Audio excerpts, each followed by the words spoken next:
Hola chicos, esperamos un ratito a ver si se conecta alguien más y arrancamos, ¿quieren?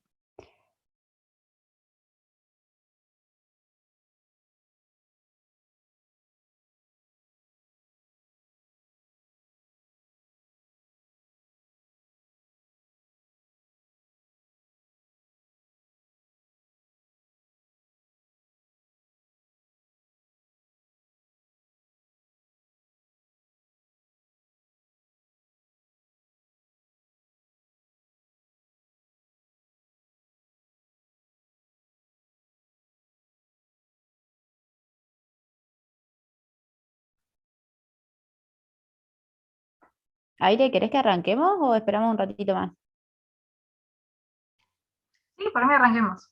De última, se vayan sumando.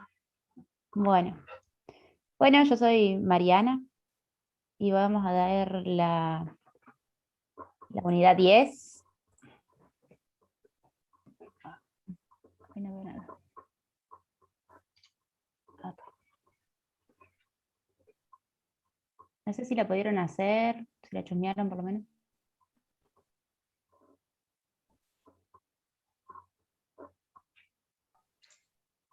Yo no alcancé a hacerla, me quedé en la anterior. Ah, bueno. Bueno, la idea obviamente es que participen y la vamos resolviendo. Tenía idea de hacerles armar un grupito, pero son poquitos, así que la vamos a hacer todos juntos. Y Aile, que está ayudándome, se tiene que ir temprano, así que si ven, sobre todo porque si estoy acá presentando no veo el chat generalmente, así que si tiene alguna duda, lo mejor va a ser que lo digan por el micrófono en lo posible. Así que bueno, arrancamos. Bien, para que esto me tape. Bueno, es el sistema renina-angiotensina, teóricamente.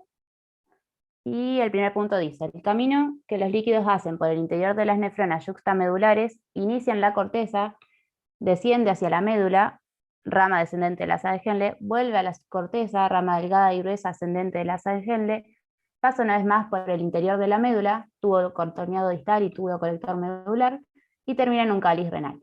Estas nefronas yuxtamedulares, que representan el 20% de las nefronas, están implicadas en la creación del gradiente osmótico córtico-medular, necesario para el control de la osmolaridad final de la orina, y constituyen el denominado sistema multiplicador por contracorriente. Nuevamente nos encontramos con la íntima relación nefrovascular, ya que la basa recta permite conservar la hipertonicidad del intersticio generada por el asa de Henle. La disposición anatómica de los vasos rectos constituye el denominado sistema intercambiador por contracorriente.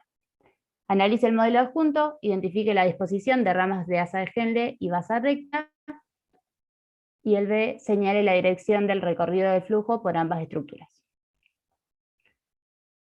Bien, no sé si hay alguien que lo quiere, si lo quieren decir, más o menos.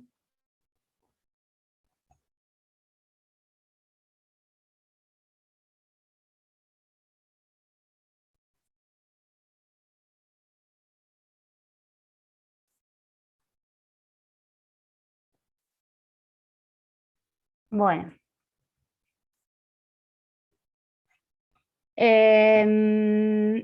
Bueno, dice el modelo adjunto, básicamente esto va a ser una nefrona, como dice es de las yuxtamedulares, por lo que tiene asas de Henle largas que llegan hasta la médula.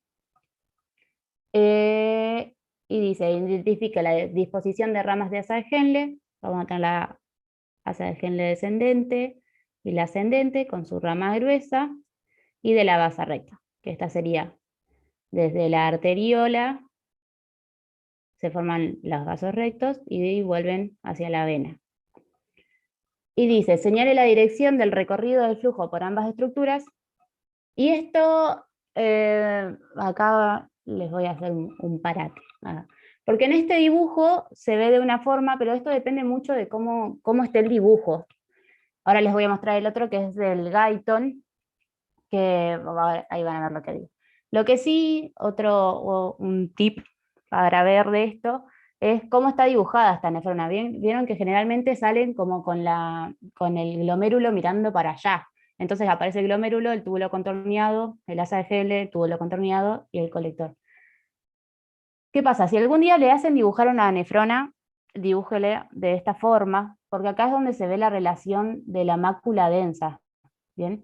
Entonces así también les mejora la compresión del tema. Bien, y en estos casos, o sea, el flujo iría desde lo que es el glomérulo, la cápsula de Bowman, túbulo contorneado, baja, tuki, sigue por el asa de Henle, sube, por el túbulo contorneado otra vez y va hacia el colector. Y el flujo de la base recta haría el mismo sentido que lo que sería la nefrona. No lo encontré otra vez, no sé en qué libro lo leí, pero en algún lado yo leí, estoy tan segura, de que justamente el flujo por los vasos rectos va al revés de lo que va el de la nefrona.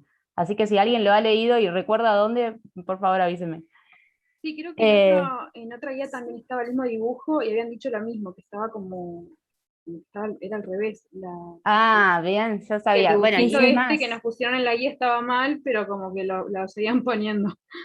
claro, exactamente. Yo lo encontré en el Guyton, que es, paren, ahí les muestro, en donde si bien está más pixeleado que pixelín, tenemos acá la nefrona, el contorneado proximal, la asa de Henle, contorneado distal, y vieron que acá sí bien se ve la arteriola que va de este lado y sube por este. ¿Por qué es importante esto? Por lo que vamos a ver del mecanismo de contracorriente. Por eso se los estoy recalcando justamente, que esto es lo que va a impedir que se diluya el intersticio concentrado que tiene, ¿bien? Pero bueno, según este dibujo, estas serían las direcciones de los flujos, que van los dos para el mismo lado, y eso. Así que yo, si se los hicieran dibujar, yo los dibujaría como el otro y diría lo otro porque tiene justamente más sentido para lo que es el contracorriente. Pero bueno, me llama la atención que no se lo hayan especificado acá. Pero bueno. Ya. Perdón, entonces, ¿cómo sería lo contrario a la dirección de la nefrona? El de las bases rectas, claro. En realidad no es lo Ah. contrario, porque acá estaría como dado vuelta. La parte de vena, o sea, tendría que estar de este lado, y la parte arteriolar de este lado. ¿Bien? Entonces, justamente, bajaría por la arteriola y subiría por la vena. ¿Bien? Como está en este. No sé Claro, si claro. la imagen es horrible, pero bueno, esto de acá sería lo distal y esto sería lo proximal, ¿bien? Entonces acá sí se ve bien cómo la arteriola está de este lado, entonces el flujo vendría para acá, sí, el de los vasos rectos, ¿no?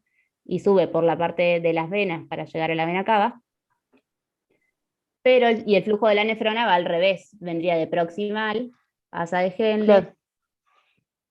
tubo contorneado. Claro, así se podría formar el sistema de contracorrientes. Si fuera como el modelo anterior, no se podría como hacer ese proceso. Claro, tal cual, porque quedaría como corrido, está raro, justamente. Por eso me llamó la atención que no se los dijeran, pero bueno. Y eso, no sé si alguien tiene algo distinto o algo que quieran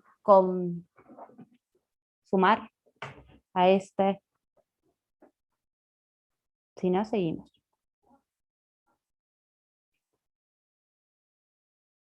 Bueno. Nada más. Bien, dice, la rama delgada del asa de Henle presenta células adelgazadas, no presentan borde en cepillo y muestran un escaso número de mitocondrias. Su tramo descendente es muy permeable al agua y a solutos como la urea y el sodio. La parte ascendente, delgada, es mucho menos permeable al agua y mantiene la relativa permeabilidad de los solutos, lo que favorece la difusión pasiva de estos, pero no el flujo osmótico de agua. La rama gruesa del asa de Henle es impermeable al agua y a la urea. La presencia de mitocondrias indica una importante actividad de transporte a cargo de ATPasas para una intensa reabsorción activa de sodio, así genera una rápida dilución del contenido tubular al no producirse reabsorción paralela de agua. Los vasos rectos constituyen el sistema intercambiador por contracorriente dada su disposición estructural. En su recorrido descendente, los vasos pierden agua y ganan solutos. Mientras que en su trayecto ascendente, el agua pasa hacia el interior y los solutos hacia afuera. La sangre que circula por el interior de los vasos rectos medulares se equilibra con la osmolaridad intersticial. En condiciones normales, la sangre que ingresa a los vasos descendentes tiene una osmolaridad de 285 miliosmoles, mientras que la que sale de los vasos ascendentes tiene 315 miliosmoles por litro. Este incremento de la osmolaridad indica que el mecanismo de intercambio a contracorriente de los vasos medulares supone la retirada de los solutos del intersticio renal e impedir su acumulación. Y dice, ¿puede este sistema proteger al gradiente córtico medular de una posible dilución? ¿Y en qué situaciones? Y después el segundo punto dice, el bajo flujo sanguíneo medular asegura que el gradiente intersticial se mantenga concentrado. Un aumento del flujo sanguíneo medular, una disminución de la urea plasmática o una inhibición del transporte de sodio 2-cloropotasio provocará dilución del intersticio medular y menor poder de concentrador de la orina. Analice esta afirmación y justifique. No sé si alguien ya vio el mecanismo contracorriente y le gustaría responder ahora, pero si no, tal vez sería mejor que veamos el mecanismo contracorriente y después volvemos a las preguntas. No sé si, como quieran ustedes. Sí, mejor lo vemos primero el mecanismo. Bien. Bueno, el mecanismo contracorriente justamente es la concentración del intersticio medular, del riñón obviamente, por tanto, o sea, a las asas de Henle y el colector, como por lo de las vasas rectas, ¿bien? Acá tenemos justamente cómo varía la osmolaridad a lo largo de la nefrona, que esto es difícil de entender, y espero que me puedan entender, y segundo que es tema de bolilla, así que presten la atención porque es importante. Y creo que es lo único importante que tiene la guía, así que bien, mira, vamos a ver, acá tenemos en la sangre, sabemos una osmolaridad más o menos de 300, que se va a filtrar y nos va a dar, en lo que es el túbulo contorneado proximal, vamos a mantener esa osmolaridad de 300, ¿bien? Porque todo lo que es la reabsorción acá se hace casi de forma pasiva, entonces se van a reabsorber los solutos y va a seguir la reabsorción de agua por ósmosis. A medida que vamos descendiendo por el asa de Henle y nos vamos llegando a lo que es más la médula, donde teóricamente tenemos esta zona más concentrada. Entonces, dijimos que teníamos el asa de Henle descendente permeable al agua, por lo que va a salir por ósmosis y así igualar la osmolaridad del intersticio y del interior del túbulo. Vieron que acá llegamos a una osmolaridad del 1200 con una osmolaridad en el asa de Henle, o sea, del líquido del asa de Henle, a 1200 también. Y a medida que asciende, al ser permeable a los solutos y no permeable al agua, va a ir disminuyendo, o sea, van a ir saliendo los solutos y va a quedar el agua adentro, ¿bien? Entonces la osmolaridad, a medida que asciende, va a ir disminuyendo. Y lo mismo en caso de que haya antidiurética y se reabsorba agua en el túbulo colector, otra vez se va a igualar, vamos a reabsorber más agua y nos va a quedar una orina concentrada. ¿Bien? ¿Hasta ahí vamos bien? Sí. Bien. Bueno, ¿cómo se forma esta osmolaridad concentrada en este intersticio? Es gracias al multiplicador por corriente. Que así como en sucesivos pasos va a ir aumentando la osmolaridad de ese intersticio. Dijimos que arrancaba con una osmolaridad de 300, ¿bien? Entonces lo que va a llegar en un primer momento al asa de Henle va a tener una osmolaridad de 300.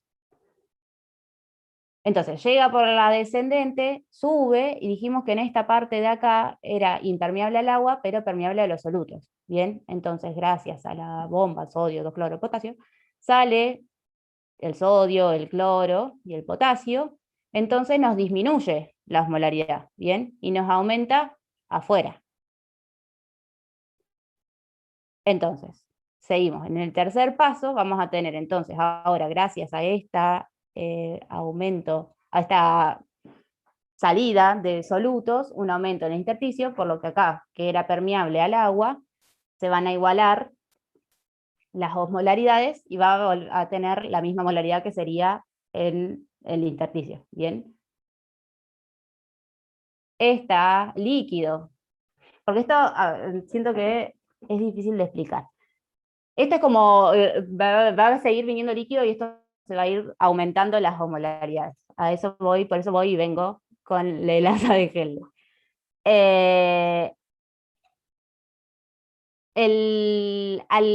Al aumentar la osmolaridad del intersticio, se pierde más agua en el asa descendente y nos aumenta la osmolaridad dentro del túbulo, ¿bien?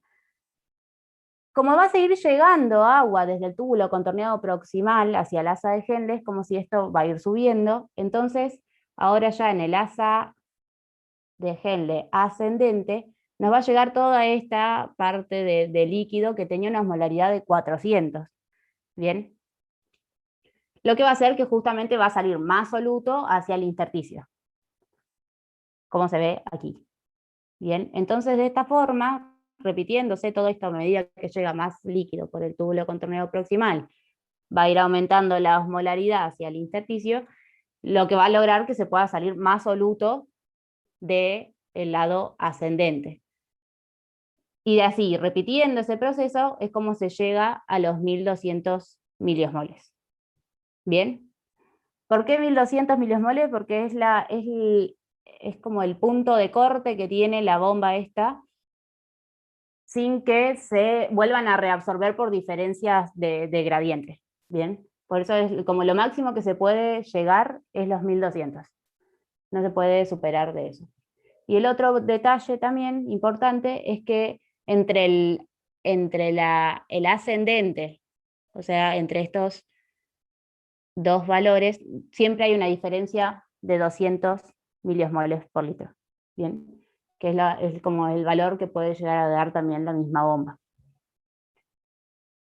¿Lo entendieron a esto? Sí, tengo una duda.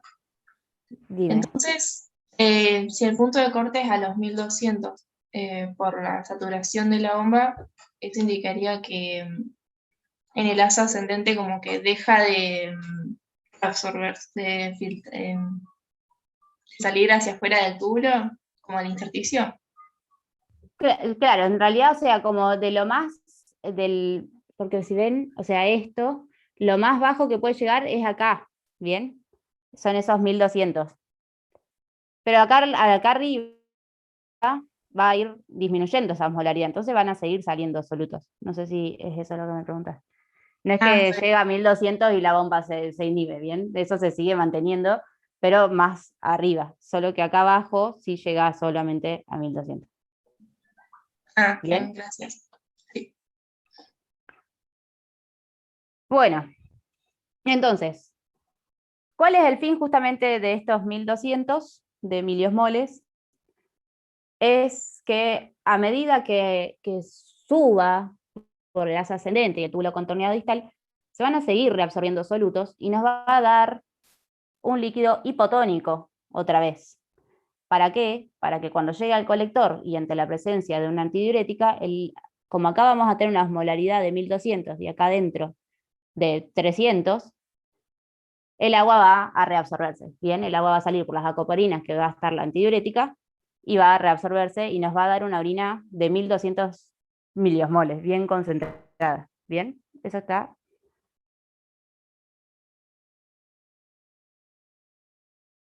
Eso lo demás después.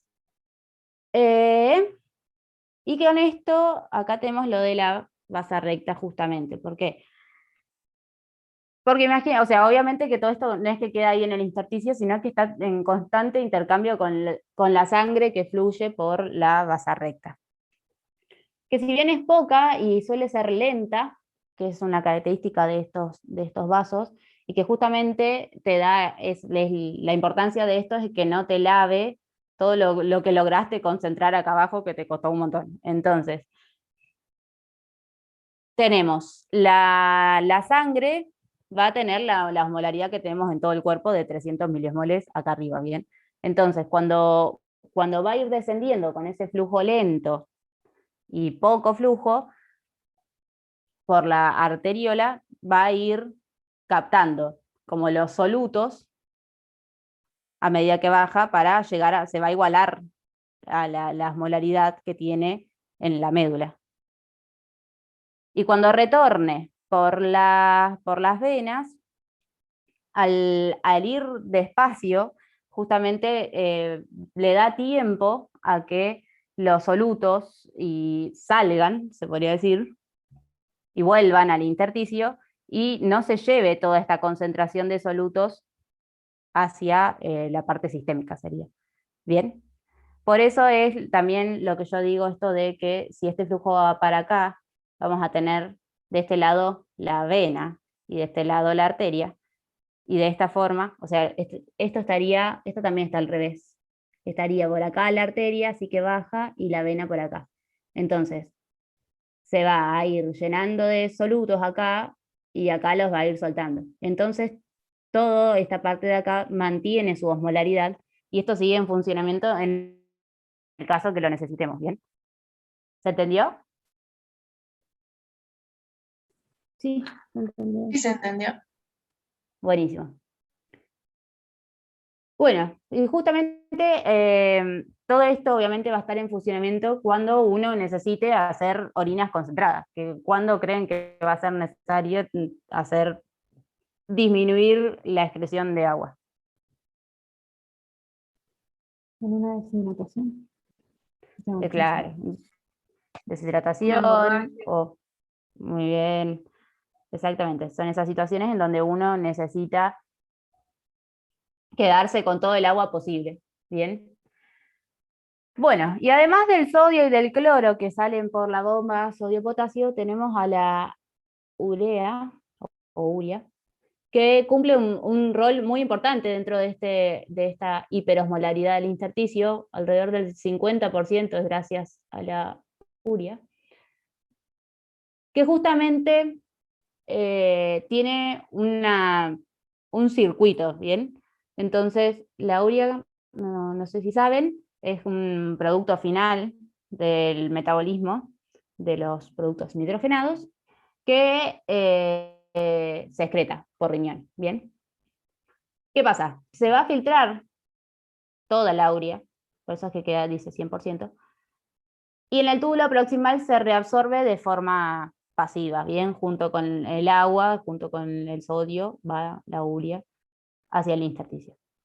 Y después el resto es impermeable a la urea, queda ahí. Lo que no se reabsorbió en el túbulo contorneado proximal no se reabsorbe más, ¿bien? Entonces, podemos decir que vamos a tener una reabsorción del 50% y un 50% de la urea nos va a quedar dentro de este túbulo del asa y del túbulo distal. Al llegar al túbulo colector y en presencia de la antidiurética, la urea se va a reabsorber y se va a secretar en lo que son el asa de Henle. ¿Bien? Entonces, ¿esto qué hace? Justamente que la que nos reabsorbimos acá, siga por acá, tuki, tuki, tuki, llega al contorneado, se reabsorbe, se secreta en el asa de Henle y vuelve al mismo circuito. Y mientras esté en esta parte, o sea, mientras se da este proceso, nos mantiene la osmolaridad del intersticio, ¿bien? Y no se reabsorbe la sangre, sino que está constantemente recirculando entre el colector, el asa de Henle y el túbulo contorneado distal. Aprovecho este momento para decirles que me tengo que ir. Así que nada, mucha suerte, que entiendan mucho y suerte, Mari. Gracias. Nos vemos Nos ahí. vemos el próximo. Adiós. Dale. Bien. Entonces, de las preguntas que teníamos, dice, ¿puede este sistema proteger el gradiente córtico medular de una posible dilución? ¿En qué situación? Justamente como decían, o sea, lo va a proteger ante situaciones donde uno quiera quedarse con el agua, o sea, o puede ser por una hiperosmolaridad en los líquidos, ya sea por deshidratación, ya sea por por aumento de consumo de sal, cualquiera de esas situaciones en donde uno quiera justamente retener el agua, vas a proteger el gradiente córtico medular. Y bueno, lo va a hacer justamente mediante el sistema simpático, con la renina y angiotensina, disminuyendo el flujo de los vasos rectos, y así haciendo que este sea mucho más lento y que justamente no lave todos esos solutos. Bien. Y acá la segunda, no sé si alguien la quiere responder. O sea, si quiere justificar justamente esto, que es lo mismo que venimos diciendo. Dice, el bajo flujo sanguíneo medular asegura que el gradiente intersticial se mantenga concentrado. Un aumento del flujo sanguíneo medular, una disminución de la urea plasmática o una inhibición del transporte sodio-2-cloropotasio provoca dilución del intersticio medular y menor poder concentrador de la orina. ¿Cómo justificarían esa afirmación?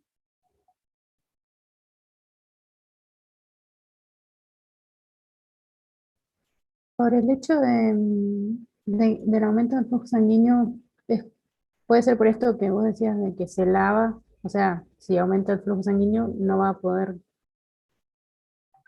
o sea, capta más rápido los solutos del intersticio, entonces produciría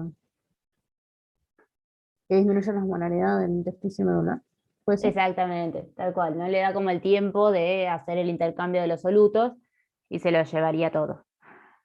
La urea, porque ¿qué pasaría si tenemos menos urea plasmática? O sea, si tenemos menos cantidad de urea en la sangre.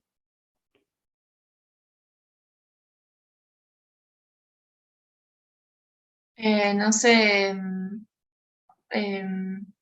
secretaría a nivel de la sangre. Claro, tal cual. Como dice, toda la urea en realidad que está ahí en el túbulo colector viene de la sangre, entonces si tenemos menos urea en la sangre, se va a filtrar menos, se va a reabsorber menos, se va a secretar menos. Y de esa forma, toda la parte que contribuye para la concentración del intersticio no va a haber menos urea, y por lo tanto va a haber menos capacidad. Y la bomba, que es justamente la encargada de mantener los solutos, o sea, de sacar los solutos de dentro del túbulo hacia el intersticio. Entonces, si está inhibida, no van a salir y no se va a concentrar. Bien. Y justamente gracias a esto es que concentramos la orina. Si no tuviéramos esas diferencias de osmolaridad, no se va a reabsorber el agua y vamos a aumentar la diuresis. Bien. Bueno, dice, la urea es el principal producto final del metabolismo proteico en mamíferos y su formación tiene lugar en el hígado, donde los grupos amino de los alfa-aminoácidos se incorporan al ciclo de la urea. La urea es filtrada en los glomérulos renales y constituye alrededor del 50% de los solutos urinarios en sujetos que consumen una dieta proteica habitual y corresponde aproximadamente al 90-95% de la excreción total de nitrógeno. La excreción diaria de productos nitrogenados en condiciones normales está representada por la urea. ¿Saben la y el cuáles serían? ¿Cuáles son los otros productos La de excreción? creatinina, Bien. ¿Y una más? no me acuerdo cuál. Y el amonio. Muy bien. Exactamente, son esos tres. Y sigue. La reabsorción tubular de urea, o sea, tubular en el túbulo proximal, es de tipo pipi, en la nefrona proximal, que es responsable del 40% de la reabsorción isosmótica. Y de tipo en la nefrona distal, que depende de la hormona antidiurética. ¿Saben cómo se reabsorben en cada parte? ¿Alguien lo vio? ¿Se refiere a la obligatoria y la facultativa? Sí, va por ahí, se parece. En la nefrona proximal se absorbe de forma, claro, es casi obligatoria, junta con los solutos y con el agua, se reabsorbe todo junto, que es casi ese 50% que vimos en el dibujo anterior. Y en cambio, en la nefrona distal, que le llama acá, o en el colector, la urea tiene transportadores, que justamente son activados por la antidiurética, que son los UT-A1, UT-A2, UT-A3. Y están tanto, bueno, esos tres están ahí en el, los mencioné después, en el colector y también ahí en el asa de Henle. Y bueno, dice que produce un aumento de la permeabilidad del pasaje de urea en los túbulos colectores medulares papilares que permiten la rápida reabsorción de la urea en intersticio medular papilar. La reabsorción de urea junto con la de cloruro de sodio en el asa ascendente gruesa de Henle son responsables de la hipertonicidad del intersticio medular que crea un gradiente osmótico favorable para la reabsorción de agua. Observe el modelo adjunto y señale que otros procesos modelizan relacionados con el manejo renal de la urea. Que era este. Se los agrandé ahí un poquito porque no se ve nada en esos dibujitos. Y acá tenemos lo mismo, tenemos dos nefronas, que pareciera que está fuera de la yuxta medular y está fuera de las corticales. Y es el circuito que les mostré recién, que tenemos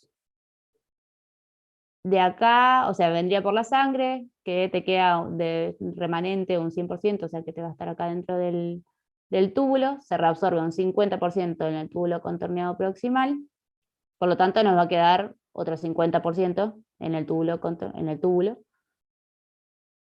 Y este es el que sigue, tuki, tuki, tuki, y se puede llegar a reabsorber un 70% por estos transportadores activados por la antidiurética que menciona en el texto. ¿Bien? Entonces, vamos a tener 70% reabsorbido y este 60% es lo que se puede secretar en las asas de Henle. Por eso acá pone 110 de remanente, porque va a sumar los 50 que venían del túbulo contorneado proximal, le suma los 60 que son secretados en el asa de Henle, por lo que a la primer parte del túbulo colector nos quedaría un 110% de urea. ¿Bien? Se reabsorbe un 70 y se excretaría un 40.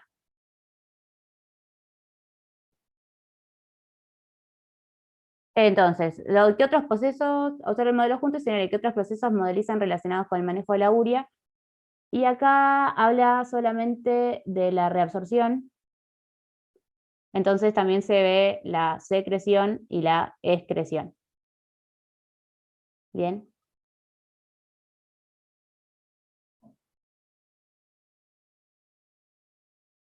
Y bueno, acá está lo que le venías diciendo de cómo la urea se reabsorbe de forma pasiva.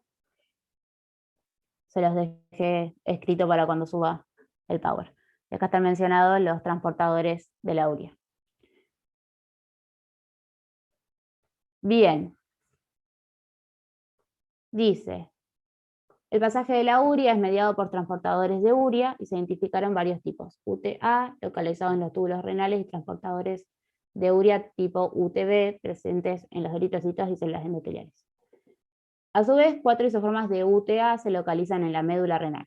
Y acá tenemos UTA1 en la membrana apical del túbulo colector medular interno. Vayan como visualizando los UTA2 en la rama descendente delgada de las asas de Henle cortas y largas, UTA3 en la membrana apical de la porción terminal del túbulo colector medular interno y UTA4 en médula renal, aunque aún no se conoce su exacta ubicación. Acorde a estos datos, la actividad de cuál de estos transportadores será dependiente de antidiurética. No sé si alguien lo leyó o si lo quiere, si lo pensó en estos minutos. La UT3, UTA3. Bien, exactamente, el UTA3. Fíjense que por lo menos en la versión que tengo yo de Guyton, creo que dice que es el UTA2. Así que nada, presten atención a eso porque está mal. Y acá tenemos justamente, en realidad, perdón, es el UTA1, y el UTA3 dice que parecía que también lo activa, pero parece que es como consecuencia de la activación del UTA1, es lo que encontré. Lo que sí se sabe es del UTA3, que va a estar justamente en la membrana vasolateral. ¿Bien? Entonces la urea va a salir de este lado, que es la apical, tendríamos el túbulo colector, y de este lado tendríamos el intersticio. Entonces va a salir del colector hacia el intersticio y se va a quedar acá para mantener el gradiente. ¿Bien? Y la forma en que la activa es por la misma actividad de la proteína quinasa A. ¿Bien? El mecanismo de acción de la antidiurética, creo que también lo mencioné en la pregunta en el siguiente punto, pero bueno, acá me parece que está bueno saberlo. Se une a una proteína G, una GS, que va a aumentar el AMP cíclico, activa la proteína quinasa A, que es la que va a fosforilar más que nada al AT3, al UTA3, y secundariamente al U1. Bien. Y por otra parte, va a exponer las acuaporinas para que se reabsorba el agua y se va a reabsorber la urea. Bien.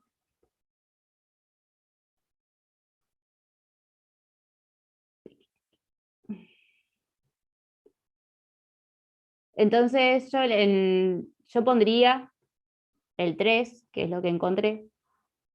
No, mentira, el 1, perdón, el 1. Y, creo que los dije al revés en todo el momento, ¿no? No sé si sería el 1, el que es dependiente de antidiurética, y teóricamente secundariamente activa al 3, pero bueno.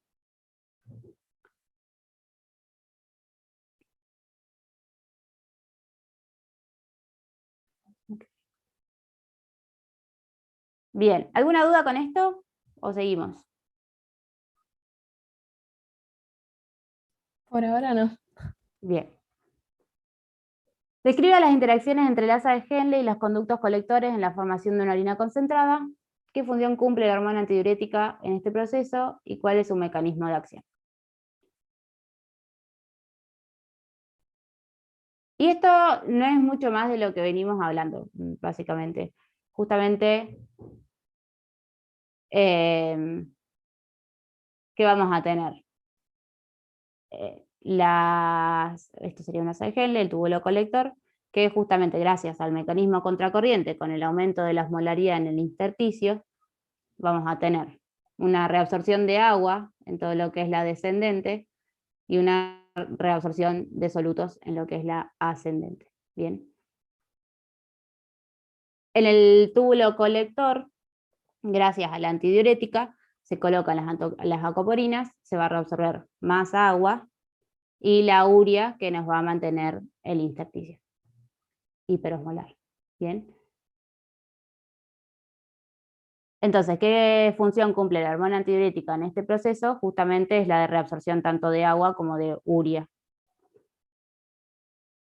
Y su mecanismo de acción que lo acabamos de ver. Bien, este es otro dibujo, pero es de lo mismo. Acá estaría el receptor B2, el aumento del AMP cíclico, la activación de la proteína quinasa A y la fosforilación para la exocitosis de las acuaporinas. Bien, un sujeto adulto pierde 2 litros de líquido isotónico a causa de una diarrea, al mismo tiempo bebe 2 litros de agua pura hipotónica. Indique qué ocurre con aumenta, disminuye o no cambia, y en estos parámetros. Bueno, esto me quedó acá descrito, perdón. Pero esto sí me gustaría que me lo digan, o sea, más allá de lo que escribí yo, que me lo digan ustedes, por lo menos un poquito, y lo discutimos. A mí me pasó con el primero que no sabía si poner si aumenta o disminuye porque si bien al principio aumenta, después como que lo había asociado que como el medio extracelular se vuelve más hipotónico porque el agua era hipotónica, el agua iba a tender a entrar en las células, pero no sé si me la compliqué porque No, sí, tal cual. Yo, es más, con Aile pensamos lo mismo y te cambia todo, en realidad. Yo creo que está pensado para un primer momento, porque nada, Sí, claro, sí, es lo mismo que decís vos, en un primer momento sí va a estar en el LEC, pero justamente como vamos a tener la diferencia de gradientes en el LIC, se va a terminar quedando en el LIC más que en el LEC, ¿bien? sí, aparte como que yo pensaba, si no cada vez que tomás agua como tendrías un edema de todas las células y no creo que eso pase, como que creo que el riñón enseguida lo compensa excretando más orina, supongo. Claro, tal cual, exactamente. Entonces, la osmolaridad del LEC en un primer momento, si le aumentó el agua, ¿cómo estaría? Disminuida. Exacto. Y después, bueno, se va a igualar teóricamente con el LIC. Y acá Excelente. tenemos este otro con lo mismo, siguiendo el mismo razonamiento. En un primer momento, la renina, ¿cómo estaría? Y disminuida porque lo que se quiere hacer es eliminar más agua. Claro, tal cual, exactamente. Pero después cuando, cuando el líquido entre hacia las células, va a aumentar, ¿bien? Claro, sí. ¿Saben cuáles son lo que estimula a que la renina se libere?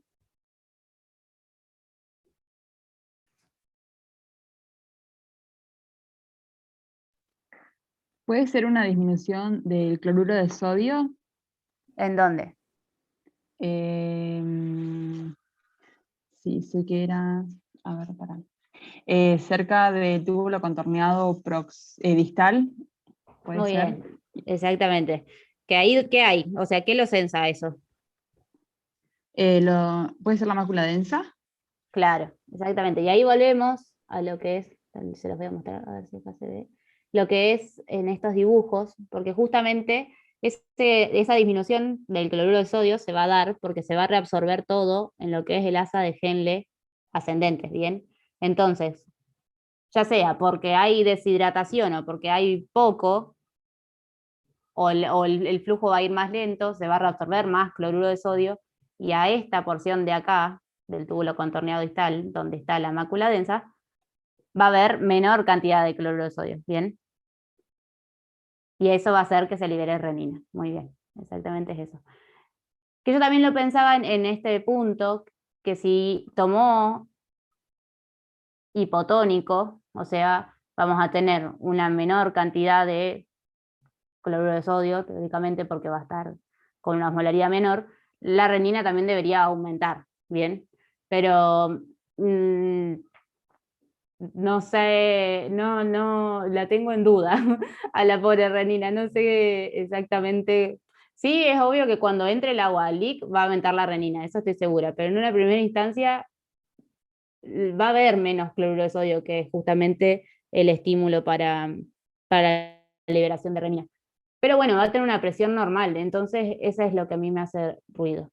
Bien, no sé Perdón, si... no, que para mí también depende de qué tan rápido tome el agua, porque, o sea, si la toma toda de una es como una sobrehidratación de golpe que yo creo que enseguida se activa como una mayor diuresis y no Claro, tal alcanza. cual, exactamente. A mí, o sea, por cómo está planteado el ejercicio, me da la sensación de eso, bien, como que el hombre perdió los 2 litros por la diarrea y al mismo tiempo bebió los 2 litros. Me suena como que es todo así muy agudo. Es como para ver bien el cambio de la osmolaridad. Pero por eso justamente no tendría sentido que la renina esté aumentada, porque justamente uno quiere perder líquido, ¿bien? Pero bueno, si lo que sensa es cloruro de sodio, justamente al ser hipotónico, eh, nada, la renina me da a que podría estar aumentada, ¿bien? No así, por ejemplo, con la antidiurética. ¿Qué sensa? ¿Cuál es el estímulo para la antidiurética?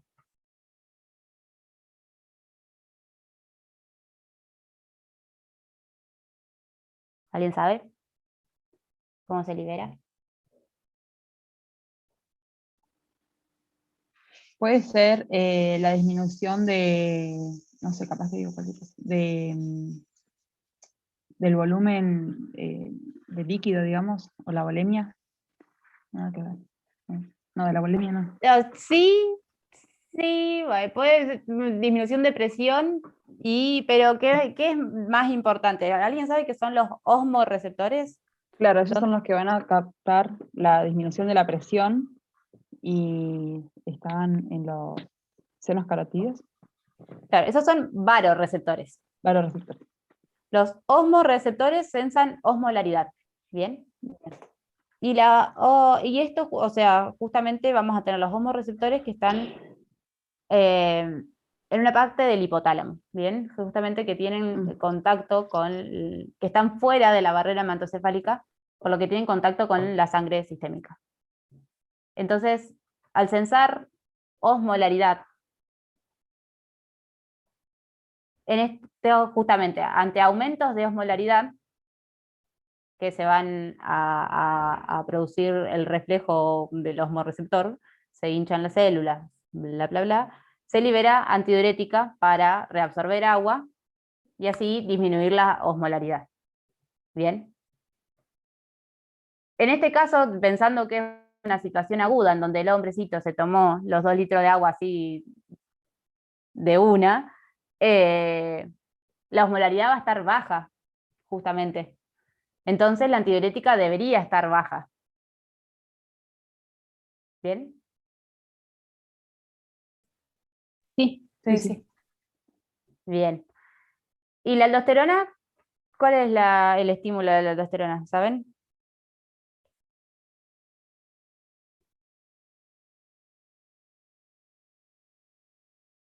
¿De dónde viene? Del mismo sistema de la renina. Claro, por la angiotensina.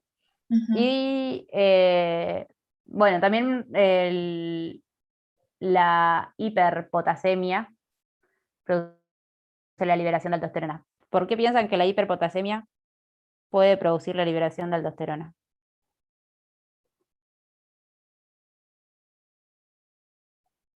¿Qué hace la aldosterona? Genera la reabsorción de potasio a nivel del túbulo distal y colector. No, yo entendía que favorece la reabsorción de sodio, pero la secreción de potasio. Claro, exacto. La reabsorción de sodio y la secreción de potasio. Entonces, justamente entre hiperpotasemias se estimula la liberación de aldosterona para eliminar más potasio. ¿Bien? Y en estos casos, entonces, ¿qué mostraría la aldosterona? ¿Aumentada o disminuida o no cambia? puede ser que esté aumentada, no sé, pregunto, aumentada para, bueno, no sé. Eh, Bien, porque- bien, a ver, yo acá lo mismo, para mí, o sea, en un primer momento, donde el agua acaba de entrar a la sangre y está todavía en la sangre y no ha salido, debería estar disminuida, ¿bien? Porque justamente, si bien no va a estar con bajo potasio porque es hipotónica, o sea, va a tener más, solamente el agua es H2O, no tiene potasio, no tiene nada. Eh, no tenemos, teóricamente, no debería haber renina, ¿bien? Porque no vamos a estar como sobrehidratados de cierta forma. Pero una vez que el agua entre a la célula, que para mí sería un segundo momento y no es a lo que va el punto, sí vamos a tener renina y sí vamos a tener aldosterona y probablemente vamos a tener antidiurética. ¿Bien?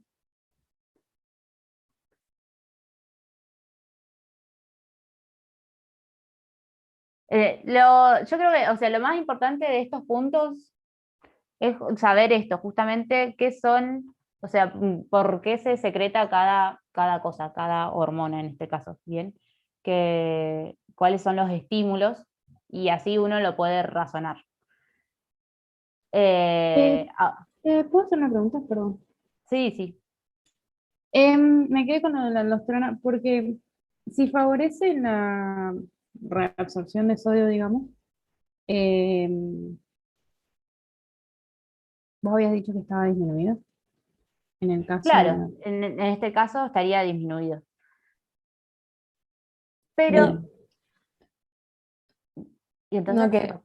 no, que lo que yo entendí es que, o sea, si bien estaría disminuido el sodio, el tema es que si se activa la aldosterona y aumenta la reabsorción de sodio, eso va a hacer que se reabsorba más agua, entonces como que si le sumas eso a todo el agua que ya había tomado el hombre, como que cada vez disminuye más la osmolaridad del LEC. Claro, Ah, sería como contraproducente. Claro, eso. Por eso yo, o sea, probablemente, ¿qué pasa? Acá hay como dos situaciones, vamos a tener. En el caso de que como es agua sola, bien, como es hipotónica, no tiene la capacidad de quedarse en la sangre, bien, sino que esa se va a ir hacia el interior de las células. Y ahí es donde está el problema, bien. Como si hubiera tomado agua con sales y estuviera hiperhidratado, ahí sí sería más fácil, bien, porque o sea, va a orinar orina justamente diluida, va a perder mucha agua y se acabó. El tema de esto, ¿cuál es o sea, la importancia? Es que ese agua no va a estar en la sangre, sino que va a ingresar en las células y ahí es donde se hace el matete, ¿bien? Porque no, es como que corporalmente, o sea, no va a estar hidratado porque ese agua no está en la sangre, sino que está en las células. Pero el seguir tomando agua hipotónica no va a mejorar la situación, ¿bien? Porque con las diarreas justamente no solo se pierden agua, sino que también se pierden sales. El sodio, potasio, bicarbonato, cloro, todo eso se va. Por eso es que dice isotónico. Y al solo ingerir agua, no tiene una hidratación real. ¿Sí? ¿Me entienden? sí, Sí, ahora sí. sí. Ese. Yo Bien. tengo una duda. Tipo, cuando el hombre este toma los 2 litros de agua, o sea, no es que entra toda el agua, los 2 litros en todas las células del cuerpo, o sí, porque si no llegaría a un punto que se lisan. Claro, sí, ¿no? Obviamente, y acá entran todos lo que vieron en el cuatri pasado, de la regulación del volumen celular, cómo va a ser Claro. justamente la célula para que no te dé un edema. No sé si a ustedes tuvieron los casos, no, en sus guías ya no están. En algún momento nos pusieron un caso justamente más que por diarrea, era una deshidratación por ver una chica que salió a correr con calor. No sé si alguien lo vio, si alguien se Ah, acuerda, que creo ya que haya lo pasado. comentaron la guía pasada, la clase pasada, ayer me parece que lo comentaron, no me acuerdo, Ah, pero, puede ser, pero lo porque estuvo un montón comentaron, de ¿no? años el caso ahí dando vueltas. Y justamente la mujercita esta había corrido con calor, había transpirado un montón y solamente había tomado agua. Y empieza con síntomas de edema cerebral, ¿bien? Ese era el punto, que todo ese agua que ella había tomado ingresa en las células y te produce edemas celulares, consecuencia de esta mujer con edema cerebral, y que tenía síntomas de deshidratación porque no lograba tener justamente el agua en la sangre que es donde la necesitaba. Bien. Este caso sería lo mismo, pero más que por salir a correr, sería por diarrea. Bueno, no sé si les queda claro esto de aquí. Bueno, seguimos entonces. Los fármacos que modifican, no sé si me falta algo, ¿no? Los fármacos que modifican el funcionamiento tubular. La siguiente figura resume los lugares de acción de distintos fármacos, hipotetice de qué tipo de fármaco se trata y sus mecanismos de acción. No sé si alguien sabe de qué fármacos habla. Tenemos acá unos inhibidores de la anhidrasa carbónica. ¿Diurético? Puede ser. Claro, exactamente. Y bueno, justamente los diuréticos lo que hacen es aumentar la eliminación de agua por orina, ¿no? Y como ven acá, hay distintos tipos, ¿bien? tenemos los homóticos, los que inhibidores de anhidrasa carbónica, los diuréticos de asa, se llaman a estos de acá, los tiacídicos y los ahorradores de potasio. Bien, que justamente van a actuar en diferentes porciones. Los osmóticos, ¿a alguien le suena algo? ¿A alguien? O si quieren, justamente, ¿cómo creen que puede funcionar el osmótico? Favorecen la reabsorción de solutos, digamos, y con eso el agua. Claro, pero si son diuréticos, la reabsorción, o... No, al revés. Claro, Hace que justamente van a favorecer que el agua quede acá adentro, ¿bien? Generalmente son, son sustancias osmóticas que no se reabsorben, justamente. Entonces lo que hacen es mantener el agua dentro del túbulo para que no se pierda con la reabsorción obligatoria, sería. Bien. ¿Y los de anhidrasa carbónica? ¿Se acuerdan en qué actúa? ¿Cómo actúa la anhidrasa carbónica en esta porción? ¿O qué hace, por lo menos?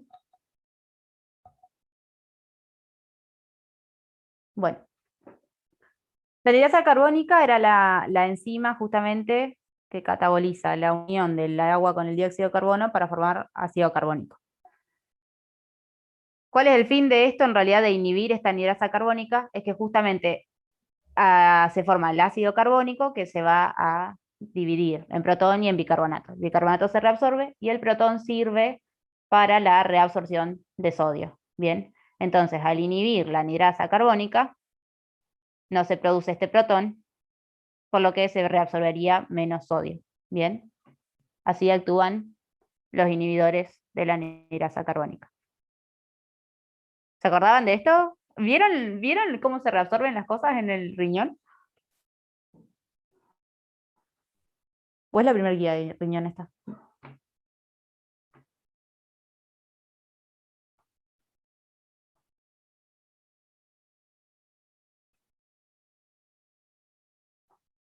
Bueno. Después tenemos los diuréticos de asa, que van a inhibir a la bomba sodio, potasio, 2 cloros, que, nada, esto es un detalle para que les quede a futuro, estos son justamente los que tienen mayor capacidad de producir diuresis, porque justamente como vimos, esta es la que nos va a aumentar la osmolaridad del intersticio. Entonces, si nosotros no tenemos una alta osmolaridad en el intersticio, todo el agua que se puede reabsorber en lo que es el colector no se reabsorbe. Bien. Por eso son los que tienen mayor función. Después tenemos los tiacídicos, que van a inhibir al cotransportador sodio-cloro, y con eso vamos a reabsorber menor cantidad de sodio y nos va a quedar mayor cantidad de líquido dentro del túbulo. Y los ahorradores de potasio, que van a inhibir justamente al canal de sodio.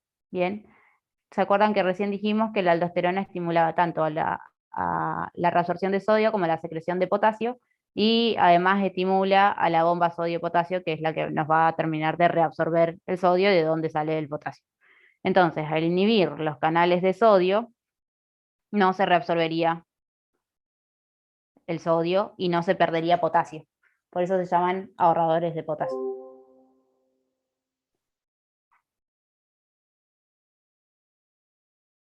Y este creo que es el anteúltimo punto, que habla de las sales de rehidratación. ¿Las conocen? ¿Las vieron alguna vez? ¿Las tomaron por alguna diarrea que hayan tenido? Se dan generalmente justamente en diarrea, sobre todo en los niños, que son donde yo las he visto, nunca vi a adultos tomar sales de rehidratación. Se deben dar seguramente, pero no lo he visto. Y justamente son estas. Dice, analice el prospecto adjunto e identifique los procesos que se detallan relacionados con la regulación del volumen y osmolaridad del LEC. Dice, señale la función que cumpliría cada componente de la formulación. que son estos. Cada sobre de naranja de 21 gramos. Estos generalmente se ponen como en 1 litro de agua y se deben tomar cuando hay deshidratación. Bien. Y están compuestos de cloruro de sodio, cloruro de potasio, citrato trisódico dihidratado, glucosa anhidra, sacarina y sabor naranja, colorante amarillo escaso. ¿Cuáles creen que son las funciones del cloruro de sodio y el cloruro de potasio?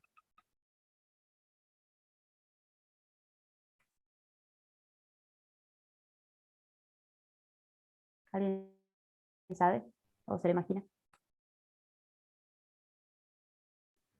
El cloruro de sodio, favorecer la reabsorción o sea, mantener el agua. Exactamente, La claro. reabsorción. Estas en las sales, o sea, disueltas en agua obviamente, nos darían con el cloruro de sodio y el cloruro de potasio que sean isotónicas, o sea, la cantidad que tiene te da que sea isotónica a la sangre para que el agua se mantenga ahí y no pase lo que decíamos en el hombre este que tomaba los 2 litros de agua sola. Entonces, la sangre sí tendrías una hidratación real, ¿bien? No es que se perdería en el leak, sino que quedaría todo en el leak como corresponde. El citrato trisódico dihidratado, este lo busqué, no lo conocía yo tampoco, funciona como buffer, ¿bien? Porque en las diarreas se pierde, además de agua, se van a perder, como dijimos, el sodio, se pierde cloro, se pierde bicarbonato, por eso es la importancia de esto que es un buffer, ¿bien? La glucosa y la sacarina son, bueno, la sacarina supongo que debe venir de la sacarosa, es azúcar, y también lo mismo, es por la misma pérdida de la diarrea. Y el sabor naranja en realidad es para darle un mejor gusto, todo el mundo dice que son muy feas, y son saladas, porque justamente viene con sal, así que espero que no tengan que tomar. Y el colorante amarillo, nada, es para darle un poquito de emoción a la cosa. Bien.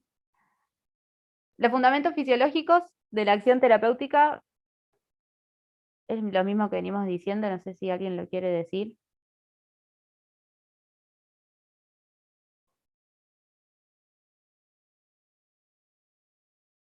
Pero bueno, justamente es para que sea isotónico con la sangre y así se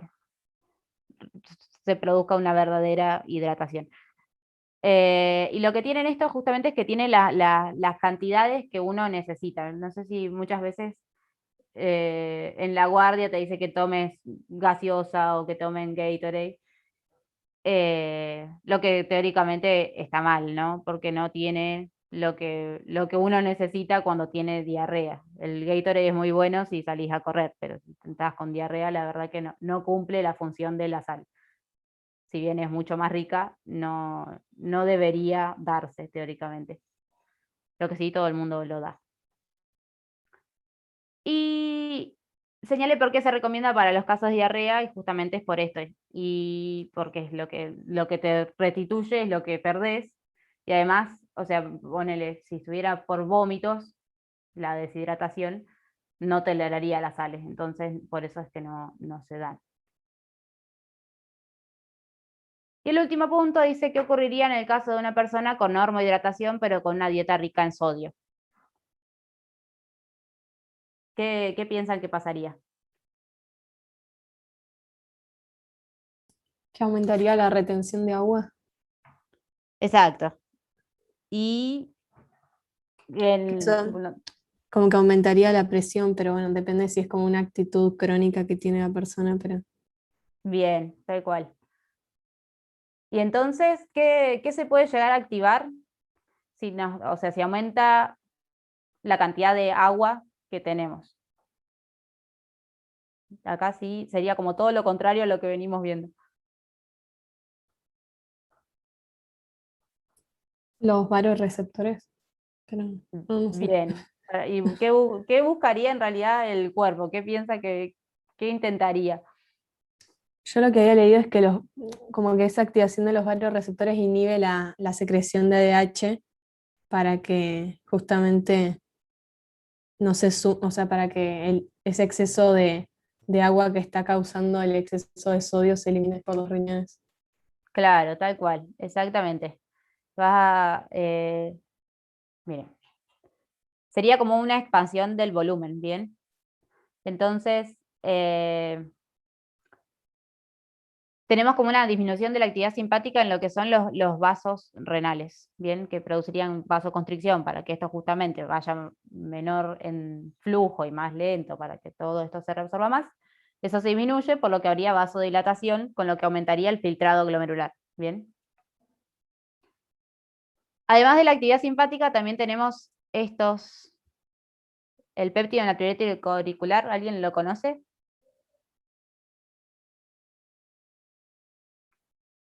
¿Sabe de dónde sale? Sí, de la La aurícula del aurícula. corazón, al distenderse. Exacto. Exactamente, el aumento de la presión con el aumento del volumen te va a producir la liberación del péptido natriurético auricular y lo que decían de la disminución de la antidiurética. Bien, todo eso nos va a llevar al aumento del filtrado glomerular con un aumento en la excreción de agua y de sodio, que es lo que estamos buscando básicamente. Y con eso, teóricamente, uno debería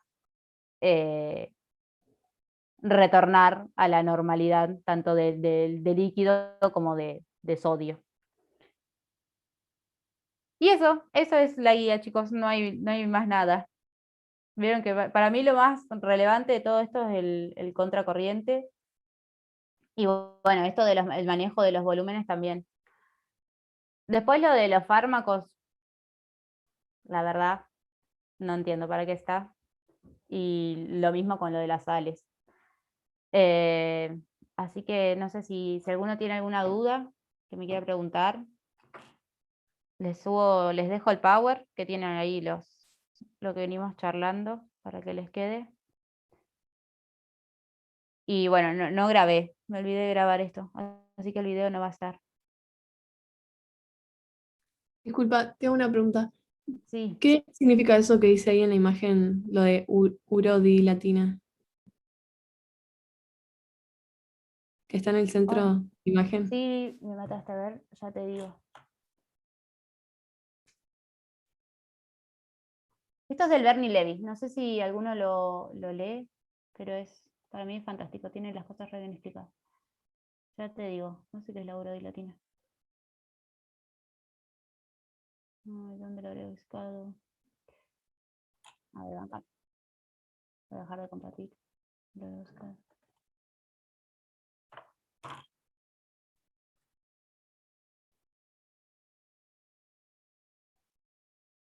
Lo pone junto, a ver, tiqui, tiqui. Los riñones también producen un péptido natriurético. Ah, mira, es un péptido natriurético que lo secretan los riñones. No lo conocía. Es nuevo para mí también. Buenísimo, así nunca lo he escuchado. No, yo tampoco. Pero bueno, este libro les juro que es fantástico. No sé si lo tienen. Para estas cosas es re claro. Lo que sí es un toque largo, pero bueno. Así que bueno, eso es todo. ¿Alguna otra duda?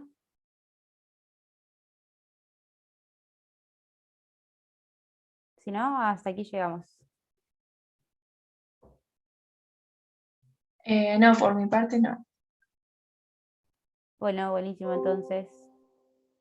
Nos No, veremos. gracias.